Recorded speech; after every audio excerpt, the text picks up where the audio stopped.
non c'è. Grazie ragazzi, ti saluto con una frase che quando ero all'ospedale dai 16 anni mi è sempre rimasta in testa e nel cuore, io penso che sia una frase di pace bellissima di un posto, che diceva: studia come farti amare e non come farti temere, che secondo me è una delle cose più belle che sono state a tutti. Grazie. Hello everyone, welcome back to my YouTube channel. So today I'm here in Vasto Pescara, one of the oldest city in Italy. So this is very historical. Look at this around me. So this is the small square here in front of the castle. So this prayer is pertains to Pope Francis, because Pope Francis now is not in good condition. So they are gathering here to give him a prayer for his fast recovery. Okay, stick to me now. So if you are new in my channel, please subscribe down below and don't forget the bell so that you will be always notified every time I post the new video. Okay, a little bit noisy because so many people here, so crowded. Okay, let's roaming around. Okay, maglalakad-lakad tayo dito. So maganda ang panahon. So kaya iikot-ikot tayo dito. Napakalinis ng kanilang lugar.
This is Caldoresco Castle or Castello di Caldoresco.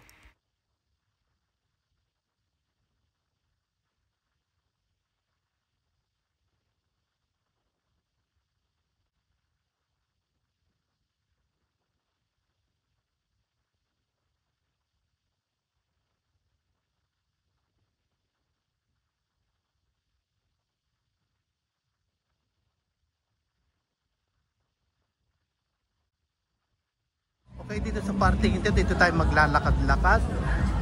So meron doon isang old church. So let's see.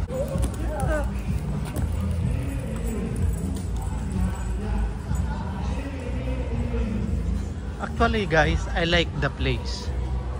Malinis siya. Tingnan nyo mga kanyang pavement. Malinis. Para sa mga kanilang mga building for residential house, hindi masyadong matataas. Actually guys, this is Abruzzo. This is a region. So way back 2009, so ito nag-strike dito ang isang lindol. So pero hindi ito yung sentro. Isang syudad dito, yung tinatawag na Aquila, yun ang napuruhan. So ito yung old church sa ating harapan.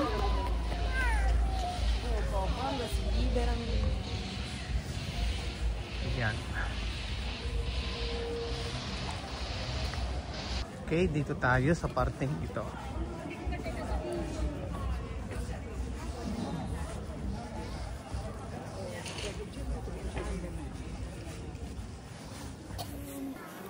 So actually guys, itong Vasto, maliit lang na chita ito dito sa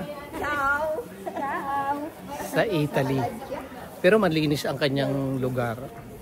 Very, Yung kanyang mga building, mababa lang as compared to the Rome.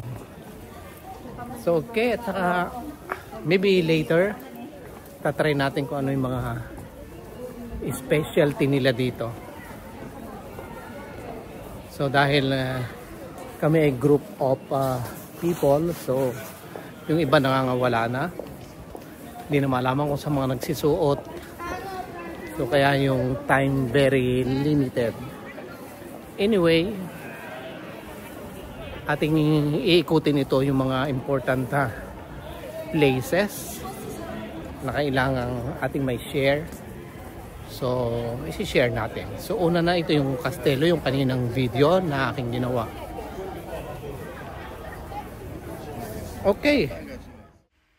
Ito yung square dito na kung saan tayo nag-umpisa. Yung kaninang maingay na may nag-o-offer ng prayer para kay Pope. This is the map.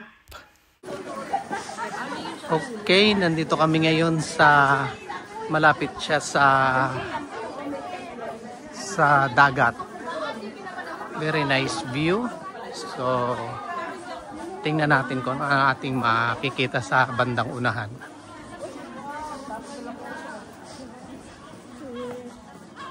So, dito sa side na to. No, ganda yung mga kuko sa iyo na.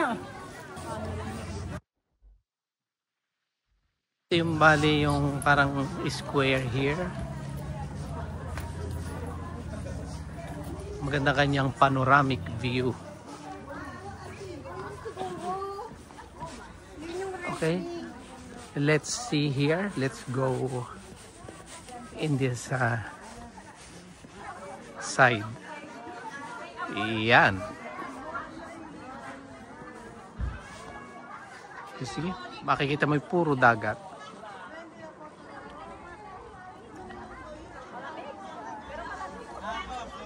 Iikutin ito.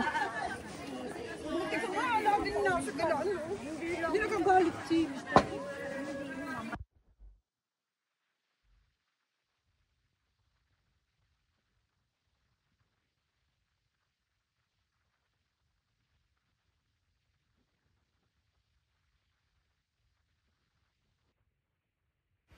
Dahil nga ito ay malapit sa dagat, so meron siyang anchor na ginagamit ng mga boat once they are stopped on the port.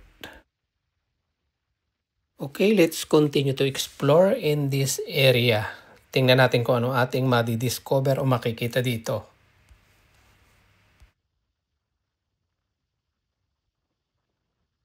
Actually guys, according to history, nagkaroon dito malakas na lindol at itong wall na to lang ang natira sa parte ng church. Pinaka-passage ng church. Ito, itong malaking kampana dito. Baka ito yung kampana ng church na gumuho.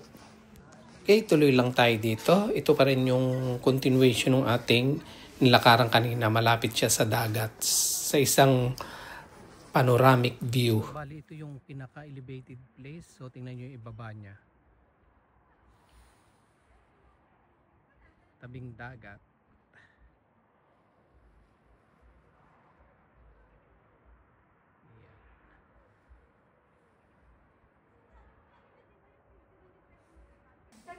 Okay, nandito tayo sa likuran ng Palacio de Davalos. Maglalakad-lakad tayo dito. Lakad-lakad. Yan, maganda ding view. Actually, ito yung tinatawag yung Giardino o Garden Davalos, pero mukhang sarado. So, tingnan natin kung pwedeng pumasok. Ito yung isa sa mga tourist spot dito sa Basto, the city of Basto. Tingnan nyo naman itong place na ito. Ito, ang ganda naman. Yung tinatawag nilang Giardino o yung garden ay close. Ayan yun. Okay, maglalakad-lakad dito sa tabi ng magandang view. Oh. Okay, napakaganda ng kanyang view. nga tayo pumunta dito para mag-view eh. Although yan din naman na makikita natin, pero at least... Actually guys, pupuntahan namin yung tinatawag na Escalinata. Ito yan. So, tingnan natin. So, ito yon tinatawag nila Escalinata. Very colorful.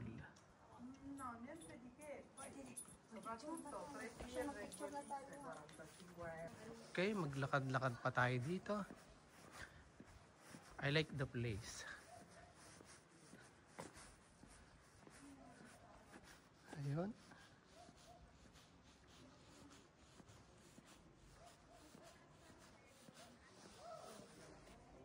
Okay, continue lang ako dito dahil mas maganda daw yung view dito dahil mas elevated siya. Yes. Okay, makikita naman. Ayan oh.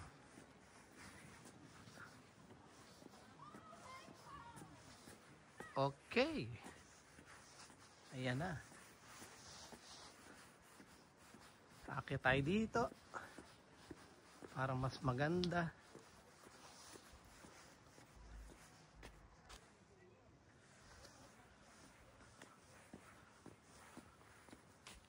So bali dito is my garden. Yan, meron siyang estatwa ni Mama Mary.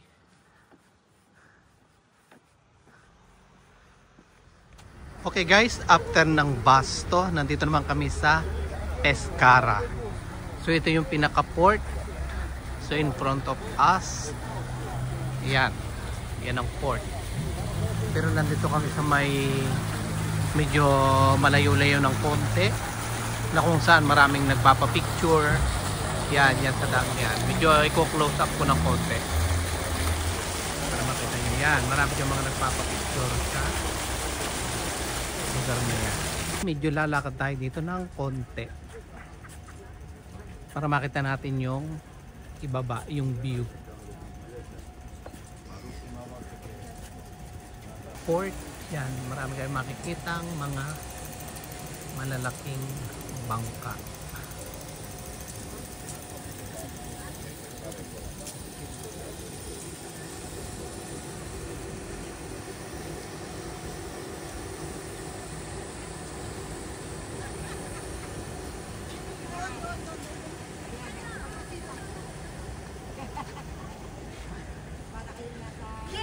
Okay guys, ito yung pinaka Lungomare or yung malapit sa dagat. So, dito pa rin sa Pescara. Okay, ito yung pinaka fountain dito. Yan. Marami ditong nagagala pagkahapon o kahit tanghali. Dahil maganda ang lugar, open. Ayan. Crowded. Okay, ito yung pinaka shopping area.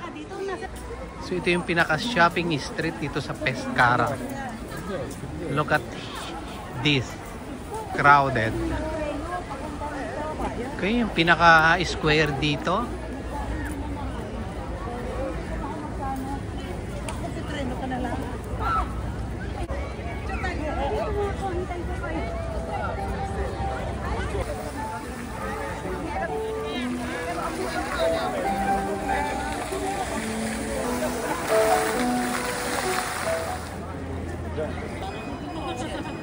Okay, andito pa rin ako dito sa shopping area ng Pescara.